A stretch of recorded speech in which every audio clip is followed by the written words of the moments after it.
Hello and welcome. It's great to see a full house. My name is Julieta Aranda. I am the organizer of the Art Basel Conversations since this year.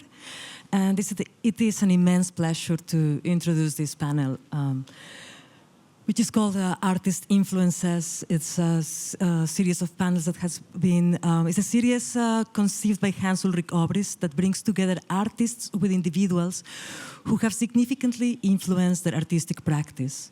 For this edition, artist Dora Budor, who I am a big fan of, architecture historian Beatriz Colomina, that I am also a giant fan of, and architect Jacques Herzog, that I also am a fan of, will discuss their own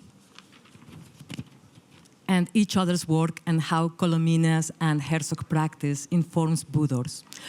Originally from Croatia, Dora Budor's work explores the intertwining narratives of cinema and architecture.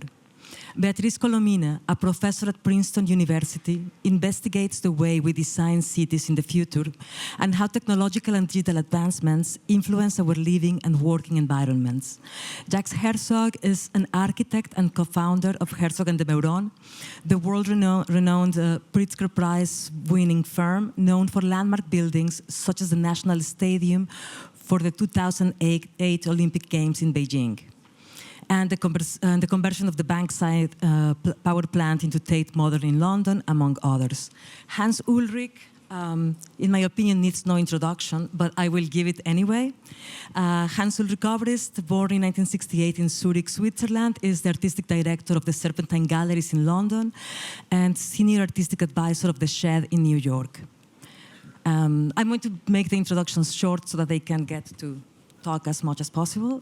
Jacques Herzog studied architecture at the Swiss Federal Institute of Technology in Zurich with Aldo Rossi and Dolph Schnebly from 1970 to 1975. Together with Pierre de Meuron, he established Herzog de Meuron in Basel in 1978. He has been visiting professor at Harvard University, USA, since 1989.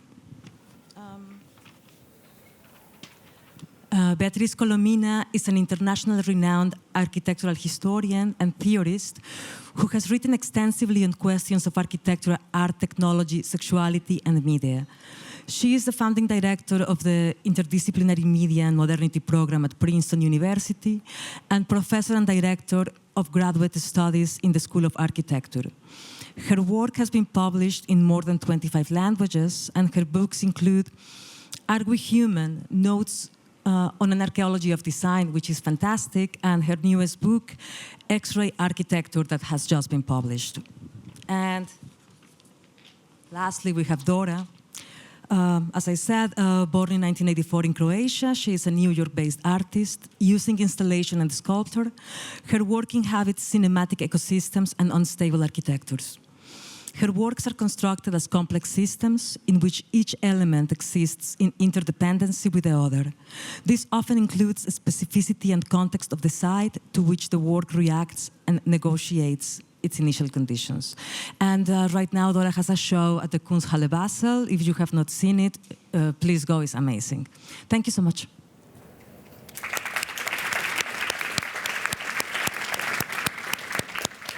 Julieta, thank you so very, very much. We're very grateful to you, and congratulations on such an amazing series of panels. We should all give a very big round of applause to Julieta Aranda.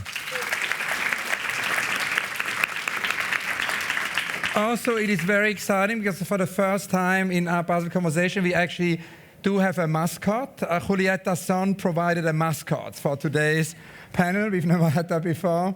So we welcome the mascot as well. And Jacques Herzog suggested that we turn the light a little bit down on the stage so that it's more balanced in the room. So if that's possible, that would be amazing. I'm, of course, immensely grateful to Beatriz, to Jacques, and to Dora for being here. The idea has always been with these panels that we listen to artists, as I think anyway that's the most important thing a curator can do, and listen to artists, what inspires them. And of course, also make new introductions. So very often with this series of panels, and I'm very grateful to Mark Spiegler for so many years of collaboration. This panel has been evolving over many years now, and initially we thought it would be interesting to invite artists, to invite an artist who who inspires them. And so that was the beginning of the series. And little by little, it became more interdisciplinary. So artists started to say they wanted to talk to architects or scientists or theoreticians. And very often, it marks the beginning of a dialogue. So the panel is not an end in itself, as today, hopefully, many things will follow, because Dora always wanted to meet Jacques and Beatrice. And so the idea is also to produce such encounters. I'm particularly happy and grateful, of course, to Jacques, because I always say everything started with Jacques Herzog, not only with the panels, because my first ever panel for Art Basel actually happened almost 20 years ago, when we had a discussion here at the fair with Jacques and Rem Koolhaas and also John Armleder about the future of the museum. But it goes even further back, because when I was a teenager growing up in Switzerland, I started to make many studio visits, but I had never met an architect. And one day, my friend and mentor, Beatriz Colomina, said we have to go and visit Jacques Herzog and Pierre de Meuron. So Jacques was the first architect in my life I ever met. It's the beginning of, going into the architecture world, and I'm immensely grateful for all these amazing years of collaboration to Jacques. We, of course, today celebrate the exhibition of Dora Budor, which Julieta mentioned in the introduction, so brilliantly curated by Elena Filipovic, who is here with us today, the director of the Kunsthalle in Basel. And we're going to hear from Dora more about this exhibition, and you will hear more how it all actually connects to Jacques, how it all connects to what Jacques and Pierre, what Herzog de Meuron are doing next door in the music hall, which is being renovated. And what is particularly interesting is that it has a lot to do with visibility and invisibility, because of course Dora's exhibition is deeply interdependent with actually what's going on in the renovation and the restructuring of the music hall with Herzog de Meuron. But we cannot enter there because it's not open yet, but we can experience it very physically actually through what's happening in the space. And this idea of visibility, invisibility will bring us then also to Beatriz Colomina and the new book of Beatriz. If you haven't read it yet, it's a very urgent book, X-Ray Architecture, which has just come out and is a big inspiration for all of us. But before we start now with first questions, I wanted to ask you all to give another very big round of welcome, of warm applause for Dora Budor, Beatriz Colomina and Jacques Herzog.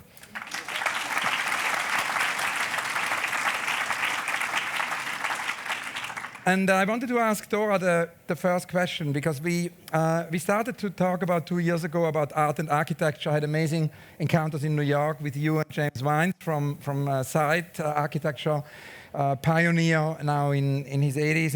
And I found out for the first time that you actually started as an architect. And it's fascinating because Jacques started as a visual artist, had actually an exhibition here in Basel early on at Stampa Gallery as a visual artist, and then moved into architecture. And you went exactly the other way around. You began as an architect. Can you tell us about these beginnings, you as an architect, and then how you moved from architecture into art?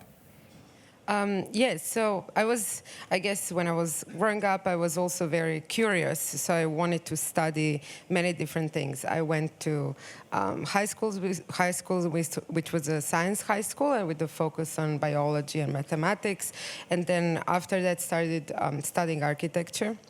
And I was always interested kind of in this relationship, how space around us basically can produce a narrative and can kind of produce some sort of an emotional experience.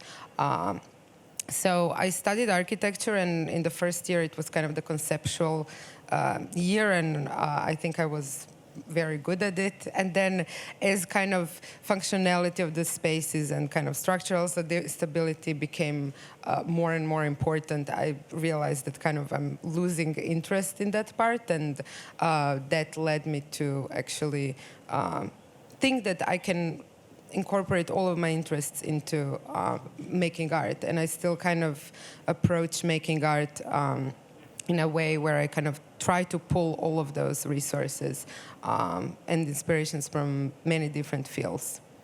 Now, it's interesting at the moment. I think something very exciting is happening in art, which is that exhibitions are more and more becoming living systems. We worked at the Serpentine with Pierre Wieg last year on an exhibition called Umwelt, and this exhibition basically was very much a living system, not only for humans, but it was also for 100,000 flies, which inhabited the space at all times. It was a work with artificial intelligence, which kept evolving, kept changing. There was non-stop interaction, of course, with the visitors. Pierre realized this was a laboratory in Japan, in Kyoto. Of course, Living System is also the Bob project of Ian Chang, where an artwork has a nervous system. And so there is a whole, I would say movement is maybe the wrong word, but there's a whole tendency, one can say, towards exhibitions and artworks as living system. It's a kind of almost biological term. And you've been experimenting with this already before Basel. I saw the exhibition in New York, which was almost like a prelude, one can say, to the big show here, which Nicola Lies has organized. And I wanted to ask you to tell us a little bit about how you came to that and, you know, about this idea of an exhibition as a living system. Well, I'm interested in kind of unfixing the static experience of an artwork, and how can you make something also that every time you come back to it, it actually changes and it kind of has a life of its own. And also I'm interested in giving away of my control and even my complete authorship of the piece to something else that can manipulate it, affect it. So I think that's kind of what I've been interested in the last few years through different exhibitions, exploring how I can actually create that experience in the space. And in Kunsthalle Basel, I remember when I first visited, it was in the winter, and whenever I was kind of going into the museum and outside of the museum, and the weather conditions in the winter were really very erratic, and there was hail, snow, and rain in one day. And I kept walking into the museum and out and kind of imagining how could I make the museum kind of come closer to the outside. So I think that this kind of first instinct that I had pushed me forward to investigate the history of the building. Why is it built in the way that it's built? How it was modernized? What were the requirements of showing contemporary art there?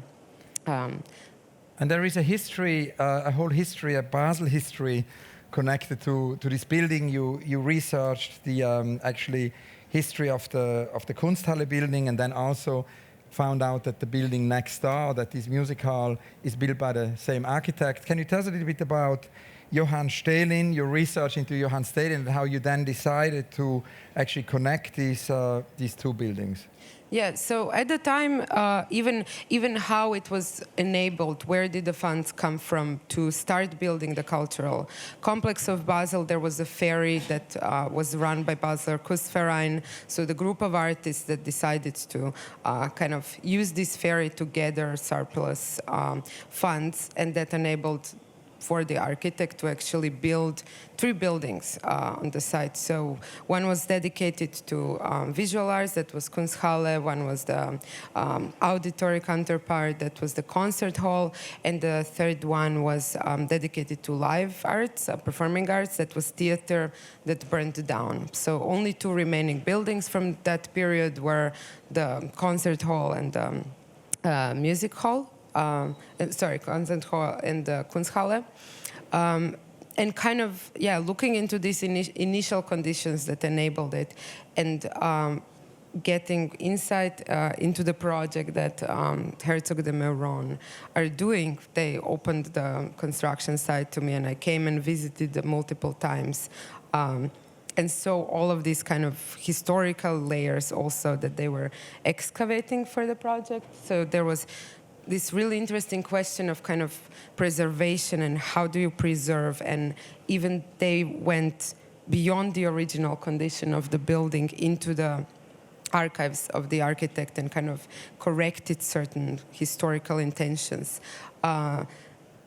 So the life of that building kind of, at some point, I realized that I want to use what is happening inside of it as a life motor of the exhibition. And also you would enter, and there was all of this drilling and shouting and things being built, and many different layers. Like at the bottom, basically, when they started reconstruction, there was a graveyard from the 13th century. So I was also interested in the fact that this building will reopen in 2020, and now when you stand in front of it, it's completely covered with a tarp. But in the effects of the exhibition, this kind of live score that the labor inside of it provides will kind of give you some sort of an idea that there is activity and then there is progress happening continuously. And when I visited the show first, it was during a bank holiday. It was on Monday. I think it was Pfingstmontag. And so there was very little movement in the space because there was no work going on Jacques' construction side. And then when I went back, second time, there was a lot of movement. Can you tell us a little bit about that? Because it's not static at all. And it's interesting because in a way, very often we think of buildings as being static. And I've been very interested in Bruno Latour and worked with him on many exhibitions. We curated like Laboratorium and others. And it's interesting that actually, and also of course his whole series of shows at the ZKM, and he often talks about this idea of non-static exhibitions, non-static buildings. And you are interested in this text you quoted the other day of Latour, which he wrote with Albena Janeva, a great writer, and they wrote, "Give me a gun and I will make all buildings move." Can you tell us a little bit about this idea of animation? Because also when we met first, you kind of had just somehow stopped making films, and you so it's another way of making films, I suppose. Yes, it's the way, I guess, you experience the exhibition is in a way cinematic, as this sequence of events that happen and change throughout the space. What I kind of forgot to say before is that I was also interested in this other building, the concert hall, being closed off and kind of unveiled for the next year. So it kind of remains a fiction, and nobody from the visitor actually has seen it, and will have to wait for another year to be able to see it. But also it could not even be true, So there is like the kind of the unknown quality of the thing, where there is this thing controls things, but you don't know what exactly it is. I think it relates in an interesting way to how we also engage with the world on a daily basis.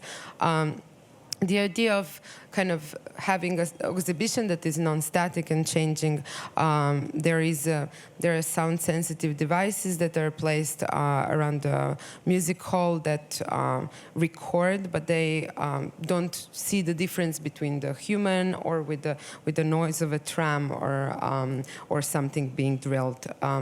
Or an argument. They all transmit that into kind of a frequency, series of frequencies that then affect different parts of the exhibition. So they intensify and modulate the soundscape. It's soundscape which is built into the cavities of the building. So also something that you're not aware and you don't think when you enter the majestic exhibition rooms. You don't think that there is all of these pipes and ventilation and everything that's basically making the space alive in a way. So the sound piece, which is called the sound sweep, inhabits all of the cavities that were also kind of created in this 2004 modernization. So it moves through the building, through the wall cavities and floor cavities and ceiling, and constantly changes. Also, the frequencies affect the way that the dust machines, if you've seen the show, produce these environments and atmospheres inside them that also kind of make these unstable image forms that then also dissolve. And they build a landscape, the new terrain in the first room. So everything, by the end of the exhibition, it will probably look much different and much dirtier. But it is an experiment. It is an exhibition that exists for this duration, and this is where things play out from the initial conditions that are set. So it's an invitation also to return. And of course, this idea of a building not being static, the problem with buildings that are often desperately static, leads us right away to Jacques, and we've often talked about this idea of dynamic buildings. And Dora has been telling us about the exhibition. And it's really fascinating to be in the show and not see what's happening on the other building, but somehow feel it. Can you tell us what's going on in the other Steding building and how you do basically transform this building and create somehow the future with fragments from the past. Yeah.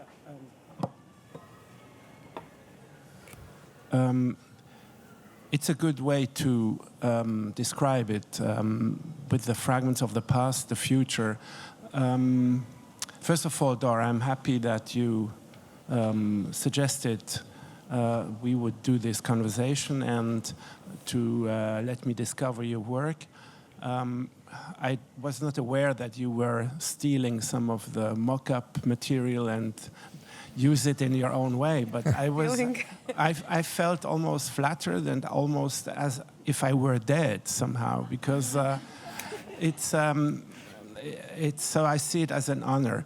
It's what happens on the other side of the street is not a normal renovation. It's a building of the 19th century, very much modeled after the Vienna concert hall. And indeed, this concert hall in Basel has perhaps the best acoustic of any concert hall in Switzerland, at least. So, but at the time when it was built in mid-19th century, the building was never large enough. It has about a capacity of 1,600 people, so it's pretty large, but the foyer space and all the adjacent spaces were nothing.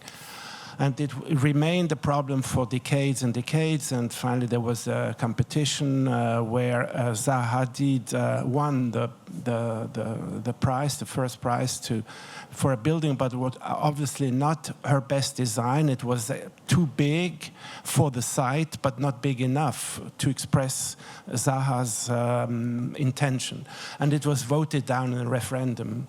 Then years later, we were asked to make a proposal how this could be done in a different way. And we had, I think, a very strange idea, strange in the sense that we are contemporary architects. We took the existing building and copy-pasted it. So it's like if we build half of the same building again.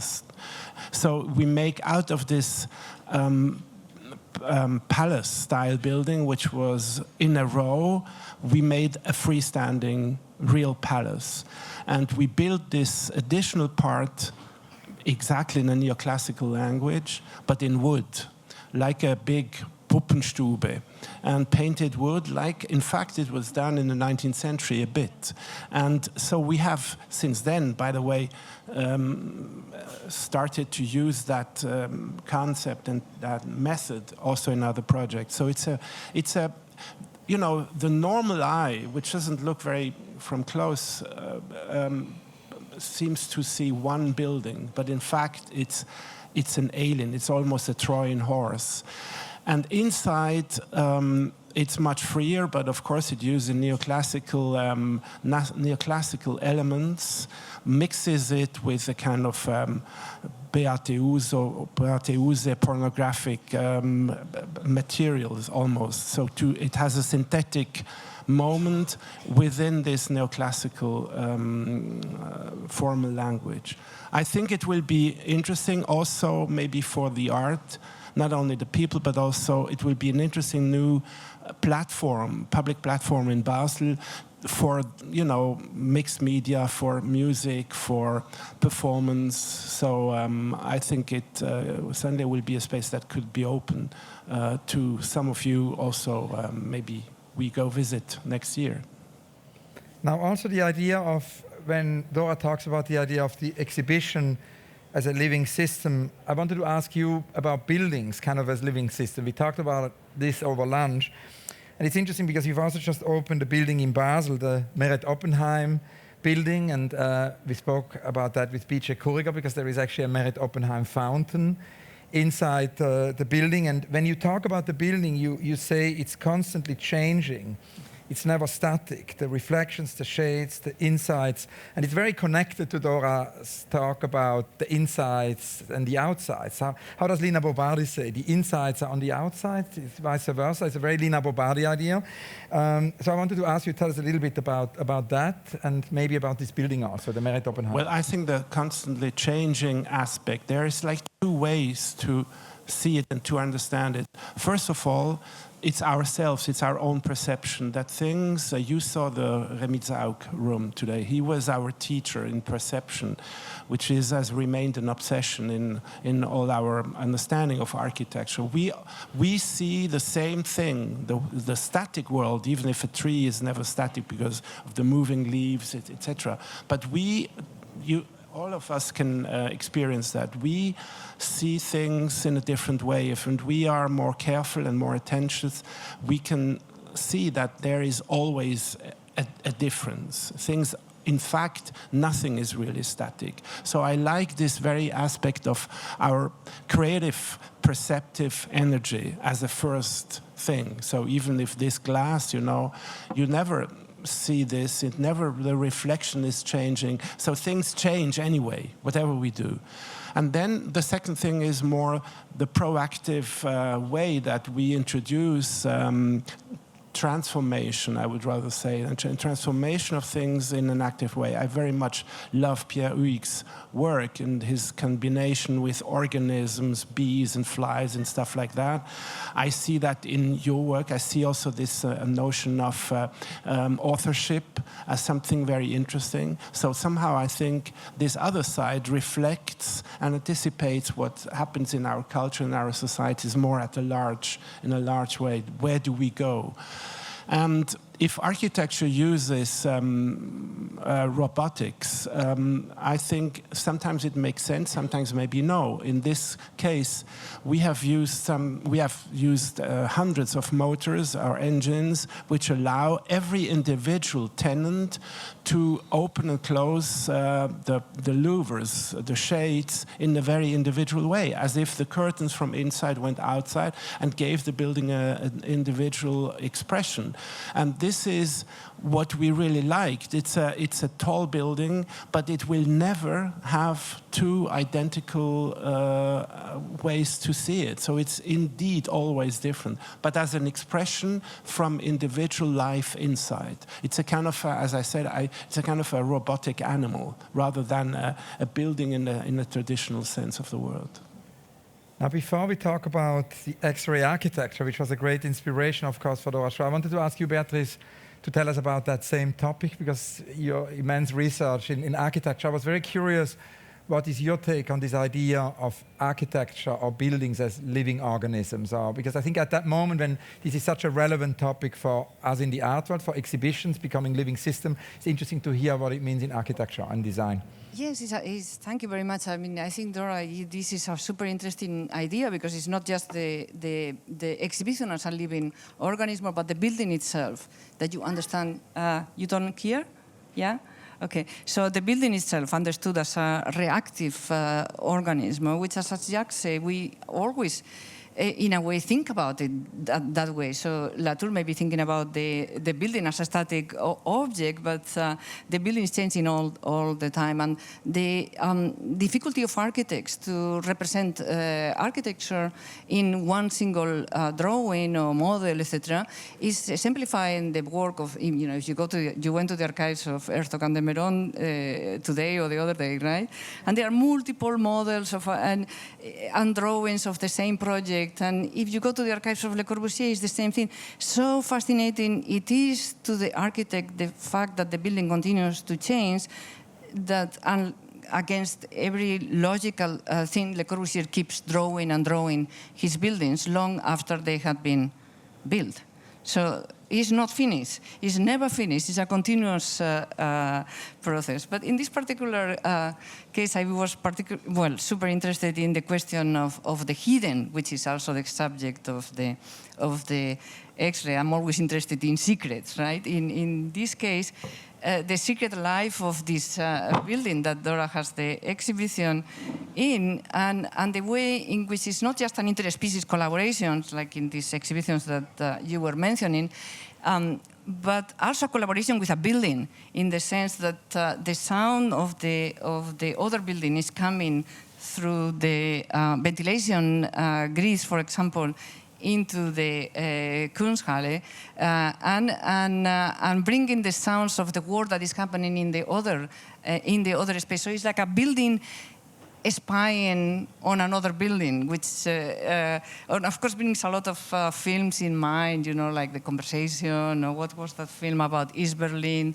the lives of others, and spying on the. So you are in a way, the exhibition is spying on the building and is spying on the life that is happening in the other building, the construction work that is happening there, but also the meetings where sometimes people may get upset, and all of a sudden your little volcanoes are erupting. And also, as you said, that the building hears things that itself is not producing.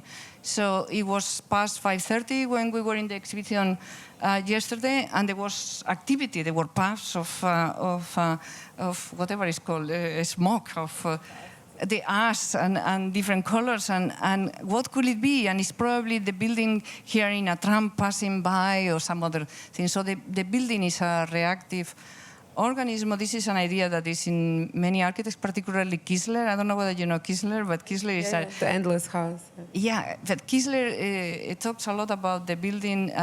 He gets eschatological even. He talks about a building that breathes, but also suffers from constipation.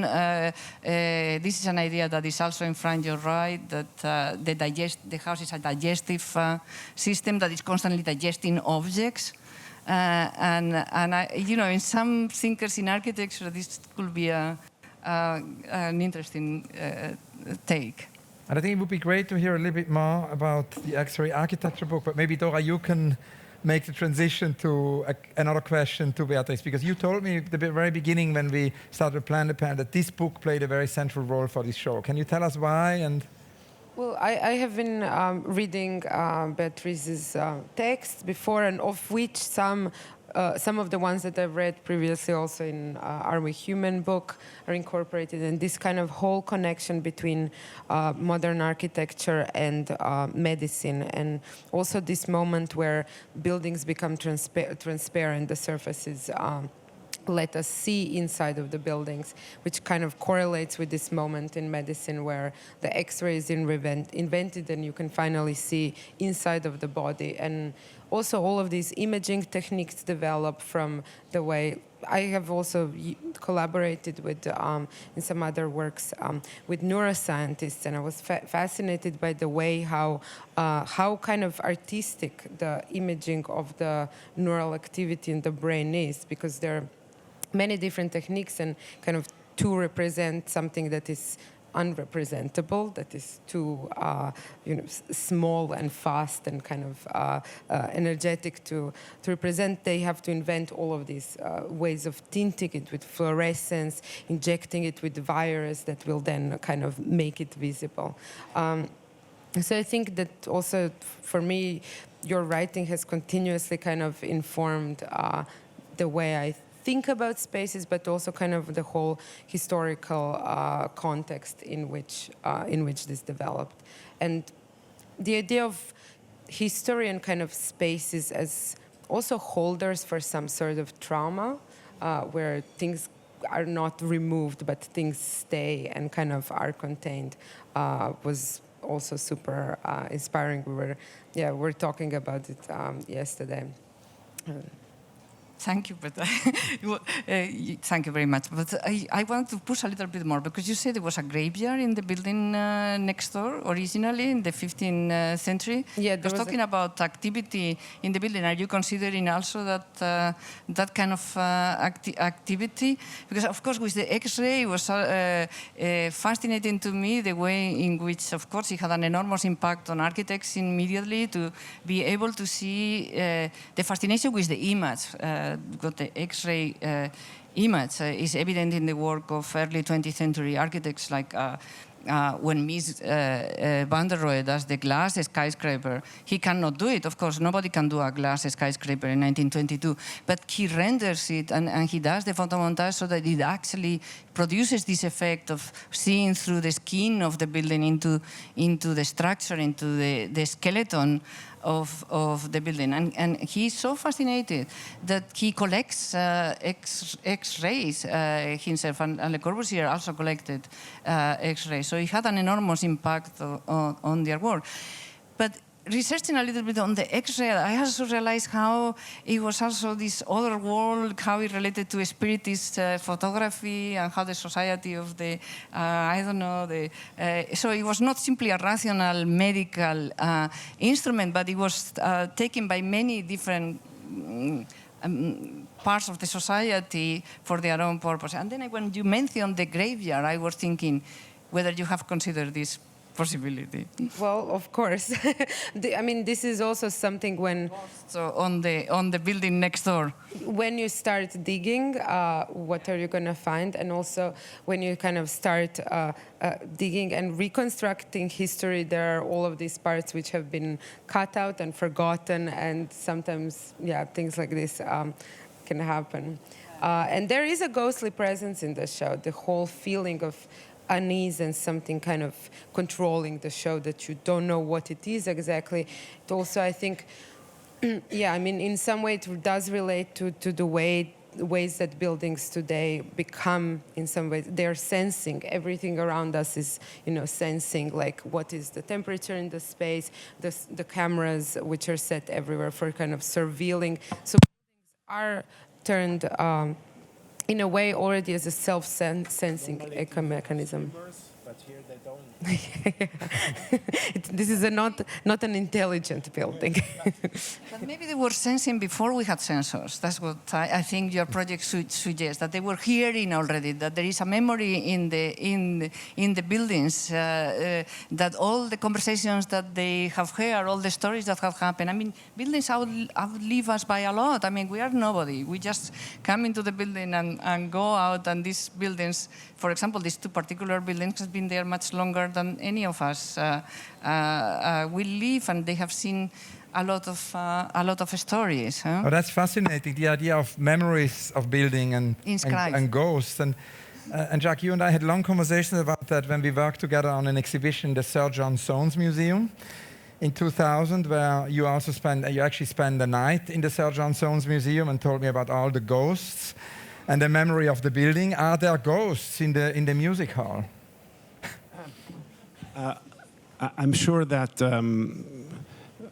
you can have such a perception, of course, especially at that given site, because it's a very history-laden site. It was a monastery. On one side was for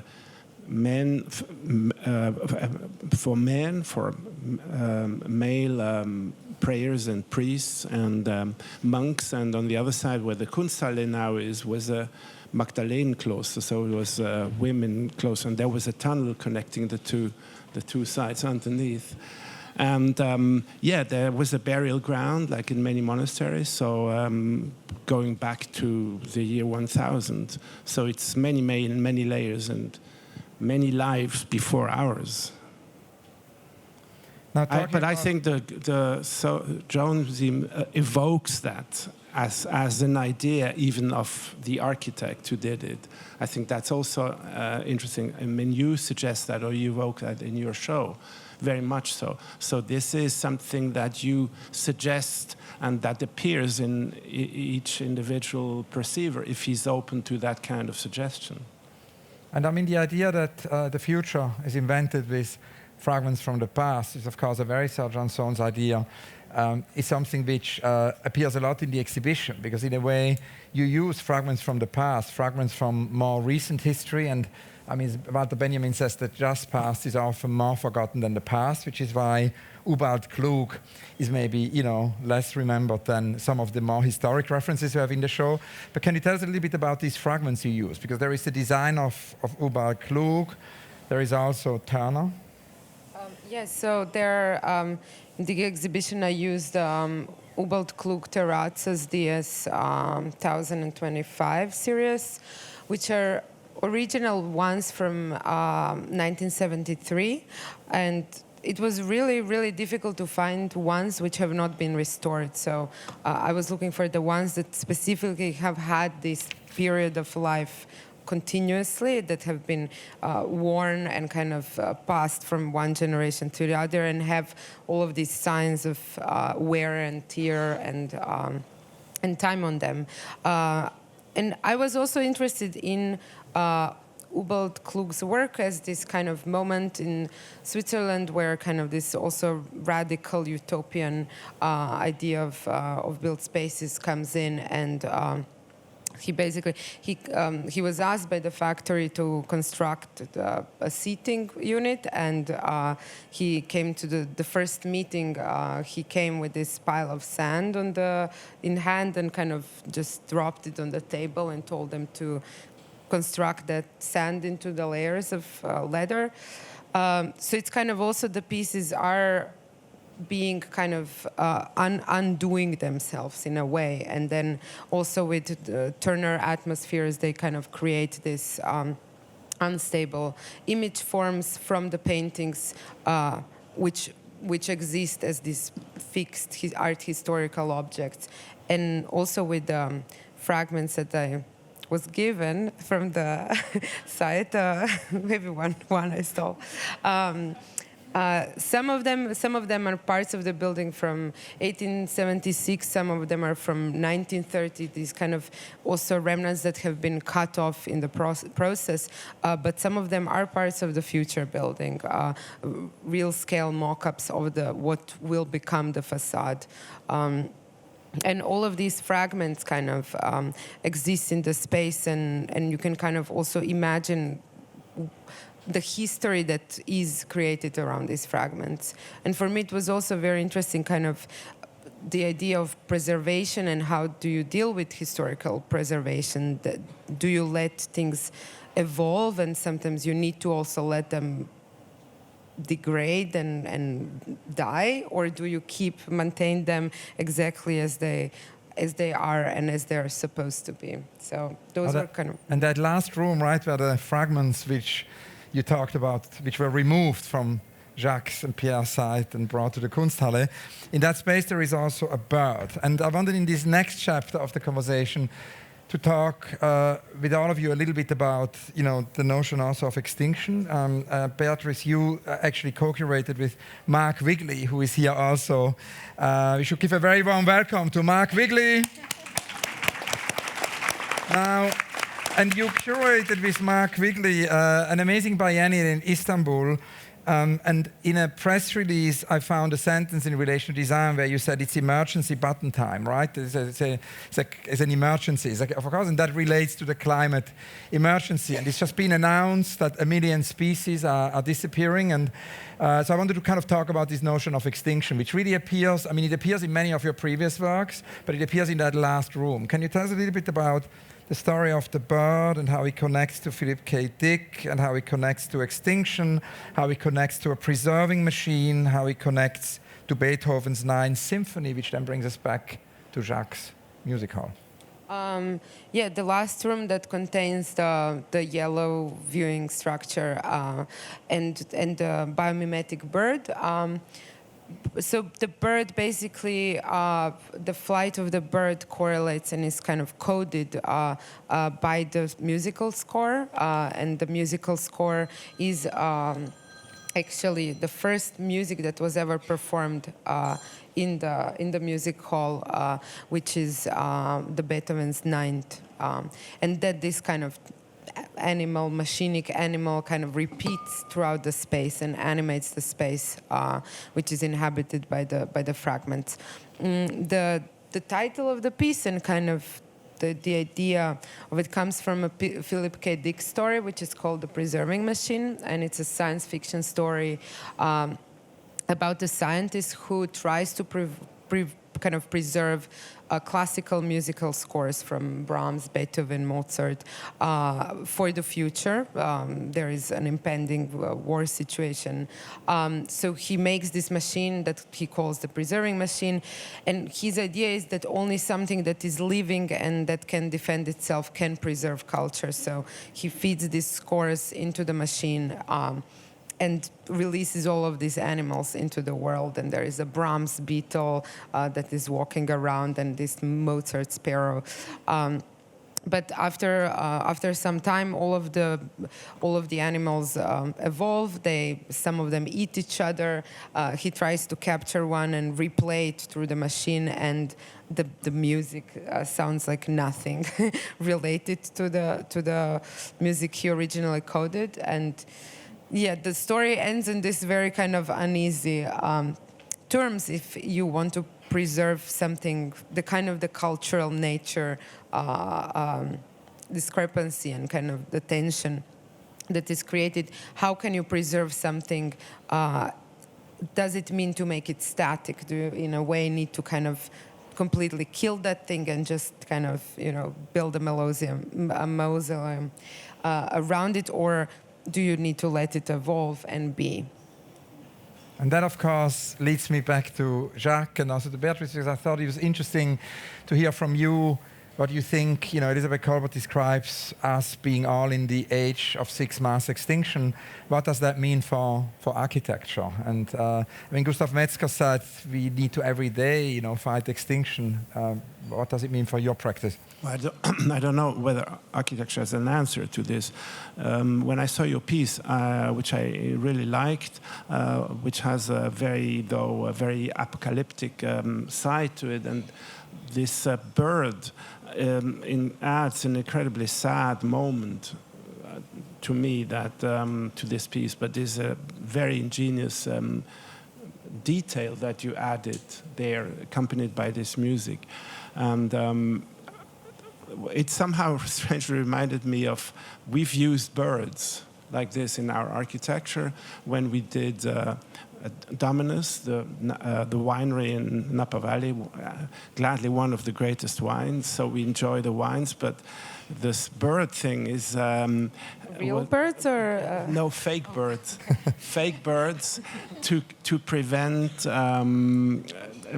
other birds to eat the grapes and to invade the whole vineyard. It has rattlesnakes, so it's a biologically very rich territory. But there, the birds were there to prevent others to invade the vineyard. And Beatriz, the theme of extinction? Extinction, yeah, of course. I mean, it really has that feeling, the exhibition. And the bird reminds me of a bird that we have in the exhibition in Istanbul, or in the book at least, is this big bird who had died from so much plastic that it has eaten. So you see the bird and all the plastic in his stomach. So in a way, we are obviously the only species that has managed to commit suicide, basically. We have managed to become extinct by our own actions. Also, we have, of course, made extinct a lot of other species. But I think this is very unique about the human species, or our capacity to have kill ourselves, right? Or kill the species. So we will definitely go, but the planet will stay, right? And some of the things that are coming up in your work and in other people's work is what memory of us will be there, and what memory of our buildings will be there. Or at least for me, this is the resonance that I have. I found it fascinating that you show us what is normally hidden. I mean, look, we go into these rooms, and architects, we work very hard to hide everything that sustain any building. So all these things that you show us, all these cavities, the sound is very neglected in architecture. We talk a lot about visually, but we hardly ever talk about smell or sound. In fact, anybody knows, a little kid walking into an empty palace knows perfectly well that is making noise, the steps. I mean, so these are instinctive knowledge that we can somehow decide that that's not important. And as architects, we work so hard to kind of not pay attention to. So in a way, it's super interesting that Dora and so many artists, I think, are now in a way know more about architecture that we do in the sense that they show us what is hidden, what is normally not presented.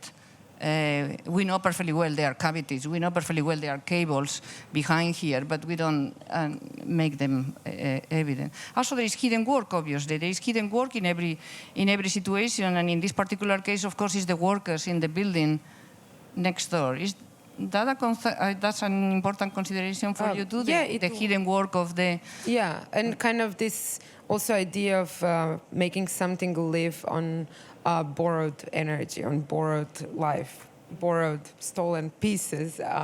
Kind of, yeah, I kind of try to also inhabit the exhibition with things that are kind of controlled from the outside or borrowed from the outside, but also that don't have a value or are devalued in some way, like with Kluk's furniture, like the original pieces that are destroyed, they're actually the ones that are renovated are very valuable, and everyone who were trying to buy these specific ones in original state, they couldn't understand why do we want something that basically its value is now completely fallen down. And the same with kind of these pieces that you have in the process cut out from the building, and they're kind of debris and not useful anymore. So it's kind of also by this kind of misplacements and putting things in new contexts where maybe some of these things that we just discard and cut out do have a value in a different way. For you, it has more value, no? That the Kluk pieces are totally used and they have had a life, like the building. They have changed over time. They have aged, like buildings age as well, like we do. But we don't talk about that so much. You probably have seen images, for example, of Villa Savoie when it was completely derelict. Yes. The most fascinating images of Villa Savoie is when it was in a complete state of destruction. No? Yeah. I like the aspect of invisible and the not those things we are not so consciously aware. You both were in our cabinet, in our archive, you yesterday, and you saw some of the very early work. And in fact, we started our career with a competition here that we won in Basel, and Beatriz published in Parquet in the first, which was about a fountain on the market square. And because, again, our interest in history has led to the idea that so much of the city was built along a small river that is now invisible. And our competition contribution was not actually a design, but was through the metal gratings of the ground. We added loudspeakers which would enhance the sound of the water that is flowing underground. That was in the mid-70s that we've did. Unfortunately, it was never the... but that aspect of the invisible has a very psychological, a very mental force that we like so much as a super important ingredient of architecture, of making architecture more than just a functional need. That could almost be a great conclusion before we open it up for your questions for our panelists. I wanted to, however, see, Dora, if you had any last questions for Beatriz or Jacques, or something you wanted to know? Yes, I'm actually interested in how do you think, when you're also working on your projects, how do you think about acoustic atmospheres of the buildings, and how do you think about, because as you were saying, it's so kind of easily with everything that is visible, making the textures and everything else, but the kind of the feeling in the room, I think Gernot Böhme writes about that a lot, and Raymond Schaefer also wrote about the soundscapes. How do you think about constructing the auditory atmosphere of the room? Well, I very much like what you just said, Beatriz, before, that we have an extremely eye-based culture, and literally exclude many other things. And we have always, I think, insisted on all the senses as important, because that's what makes architecture so interesting, that it's responds to our holistic perceptual apparatus. And unfortunately, most old buildings demonstrate that in a much better way. But we like to use wood, for instance, not only because of its smell, but for instance, when you walk on it, you can do a wooden floor, so you work, it's very solid and firm, or the opposite. It could be almost hollow, a sound, which we currently do in a building, in a small space, that once you go in the space, through how you walk on the floor, you can increase your own sound. Where is this? It's in the southern Switzerland. I will show you the price. It's not yet disclosed, but this is something I found very interesting, that sometimes you want a space that just lives through your own sound. And sometimes it's the opposite. You open a window and then you hear the nature, or you hear the noise of the workers or whatever. But it's such a rich instrumentum that we very often we miss. But also smell is something that of my favorite obsessions, and we know that materials have a smell. And to work with this more consciously or not makes a big difference in a building. Beatriz? Yeah, and it's become a question also for preservation. You know, preservation of the glass house, for example, of Philip Johnson. Well, is one thing, right, to preserve. But then Jorge Otero Pilos at Columbia University became interested in the question of how did the house smell at the time that everybody was with their cigars and in this very enclosed glass space, and how do you preserve, and the smell of the cologne that was used around that time. And he tried to do something. I mean, I don't think it worked out. They didn't let him do it or something. But I think that's fascinating, trying to preserve the smell of a building at a particular time, which is always changes again, like architecture is constantly changing, it changes a lot. Like a new car smells differently than an old car. A new building smells always different than... And you remember when you were young, as a child, you went to different homes of your friends, and each had a different smell, each of them. And I don't know, this is, maybe I'm less aware now, but I think that smell has not disappeared, but has been more neutralized in recent architecture, because also less smokers, etc., etc. Because it's intrusive and unruly and uncontrollable. Yeah. You know, the way it spreads, the way it, it's not like anything visual that you can just kind of place and contain. This is like the sub-nature basically going in and invading the spaces. But was it always like that? That's what we don't know, right? I mean, when you go through a Renaissance palace and you're passing from one room to another, and you're passing through people that are eating or going to the bathroom or making love, I mean, the smells are flowing. And, you know, our obsession with the smell is very recent. Yeah. There's a great text by Margaret Mead, the anthropologist, which brings us back to the world of exhibitions where we started, and also to your show, I think, Dora, because Margaret Mead wrote that she wonders really why we spend so little time in front of artworks, only a few seconds on average, and writes this text about exhibitions which actually appeal to all the senses and which bind the viewer rather than detach the viewer, and then connects, of course, to all kinds of rituals where this multisensory thing was given, like medieval rituals, etc., etc. It's a very interesting text by Margaret Mead. But I think it's a good moment to open it for everything you wanted to ask, Beatriz or Dora or Jacques.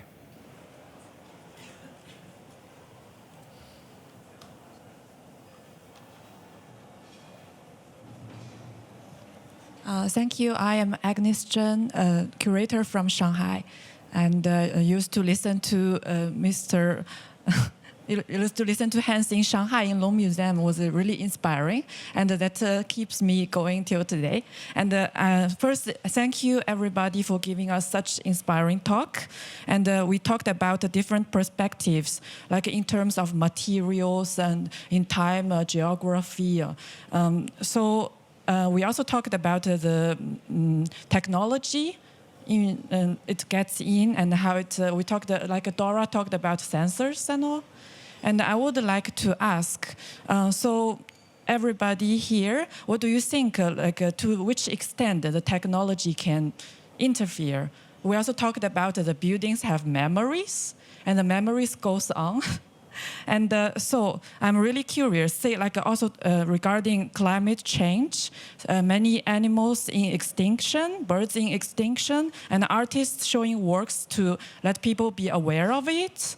And so if we think about, there was a movie called Slice. It's like the lab result. It was like a mix of a beast and human. And in the end, they had to kill it. They wanted to let it live. Like Dora said, do we kill it or let it evolve? And so if we think about Frankenstein and like this movie called Slice, the Western way is usually just kill it. So I am from China, and we have Taoism. And Taoism, there is like one translation. So it's like 天地不仁，以万物为刍狗. The nature is not benevolent for anything, just let it live. And Taoism, we do not do anything, we let it be. Thank you.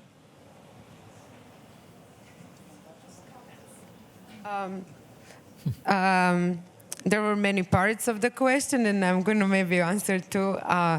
Yeah, when you mentioned also the story of the Frankenstein, that story was written in Villa Diodati, which is on the Lake Geneva, in 1816.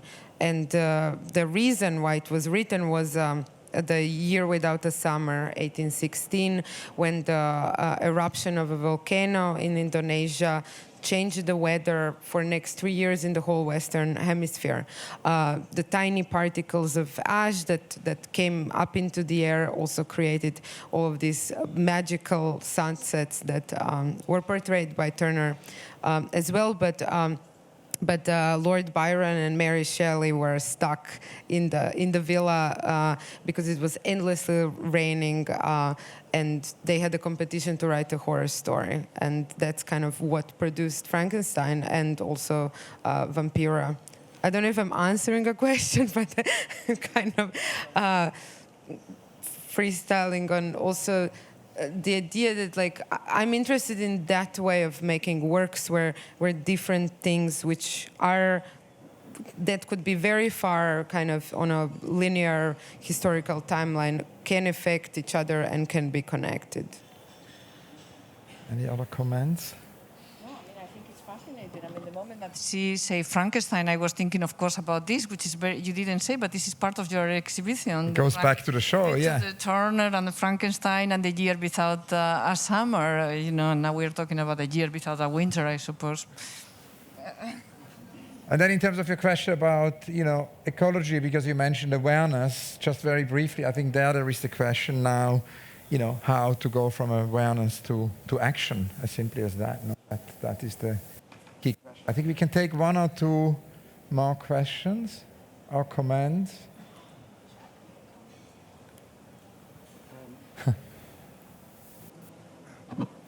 No, I think this connection between your suggestion and her show is more significant. What should I add to this? Maybe you have a more specific...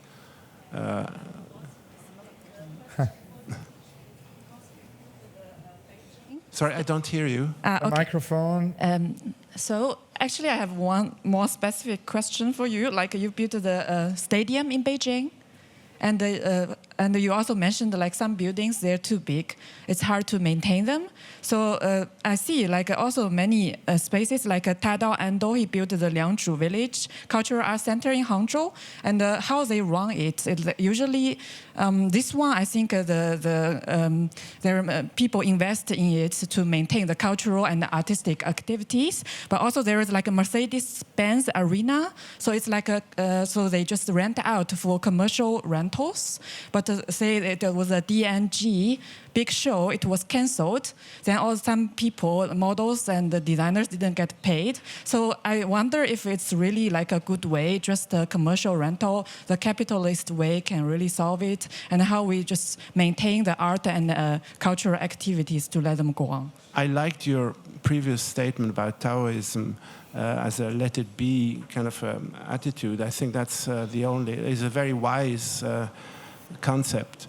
As for the Olympic Stadium, our main interest was never to just do a building for the Olympics. I found this quite a stupid event normally, which is over after 2 weeks. And 90% of the Olympic stadia don't make any sense afterwards.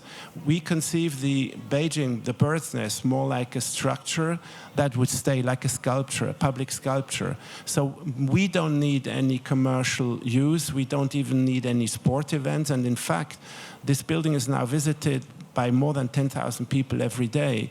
And it's pretty well maintained, but it could live just as a structure. And we, again, I use the term of Trojan horse. We did this structure, so it is like a kind of an Eiffel Tower, Chinese version of Eiffel Tower, as a public podium. People would go there. And what I always love about the Chinese society, about the people, they are extremely using the public space. They hang out in the space, they dance, they do Tai Chi, whatever. And the stadium is being used like a public park. And that's why I think we love it now more in its current use than as it was used to celebrate whatever. So in this case, we are innocent, even wise. But it's true what you say, that a lot of architecture has this super commercial side only, you know, and you cannot, as an architect, be innocent about all these things. So maybe we can, because we need to give someone else a chance to ask a question, if you know what I mean.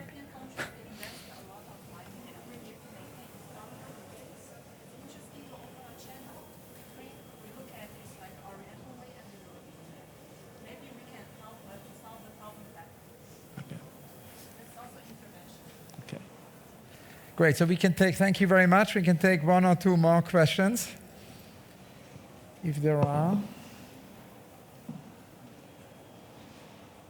There was a question before, but I think it now disappeared. Yeah, we've got a question here on the left.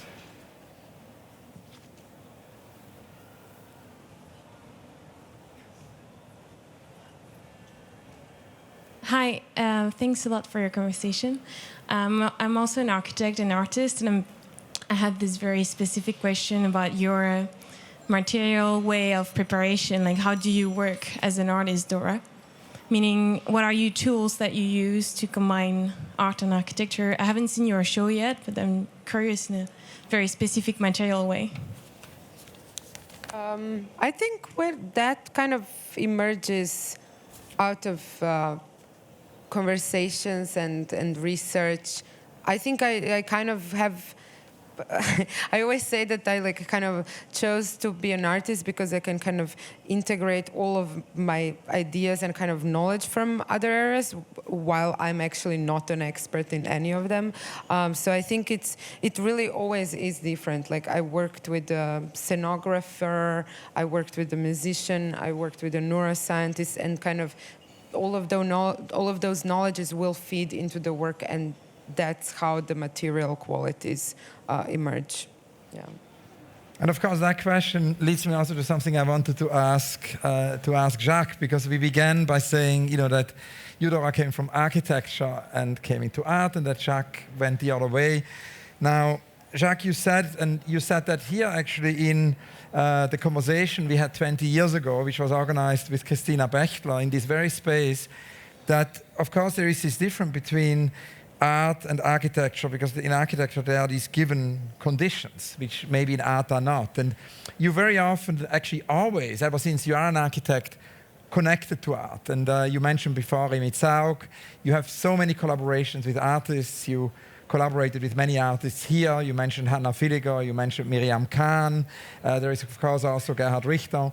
And you mentioned today, when the 4 of us had lunch, that there is this idea maybe of actually creating a place in Basel, where maybe all these dialogues you continue to have, could somehow crystallize. So I wanted to ask you to tell us a little bit just about the importance for you of art, the way you continue actually, you never left the art world, you always kept this connection. It's true that we've always been fascinated by the work of artists, especially those like Dora, I have to say, who have a real experimental side, and who base their work on not knowing rather than knowing and pretending. And that was always the guideline for our own work.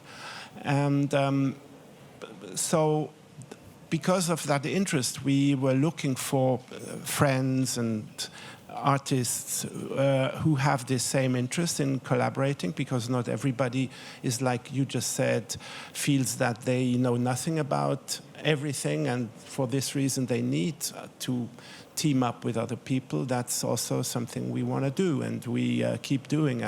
But not every artist is like that and wants to do that. But those who do, and some of them have been mentioned by you, Hans Ulrich, we did indeed try to do something that, let's say, neither the artist nor the architect could have done by himself or herself. So that is interesting. And some of this results in a work, and some of which we then collect, and maybe we find a place to install them, or to maybe not permanently, but to show them to the world. Because also some of the artists you also mentioned are almost unknown or have been forgotten. One last question, if there is, we can take time for one last question.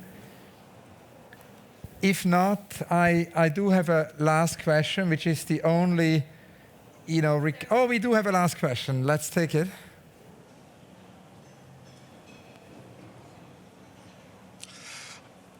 I see the world, this planet, similar to a building, meaning we can all imagine a moment in time where the human is only a memory on this planet, when it has the archipelago of the human has vanished. But there will always be other life forms. So because the autopoiesis of life is stronger than the life force of humans, so to say. But I'm quite interested in how can we foster the survival of the humans, because nature will survive. We can possibly destroy it, but we would have to really, really push ourselves far. How can we actually build like networks between art, architecture, and theory to foster a survival, a potential survival for this human that we are? That's my question. Well, I mean, I suppose that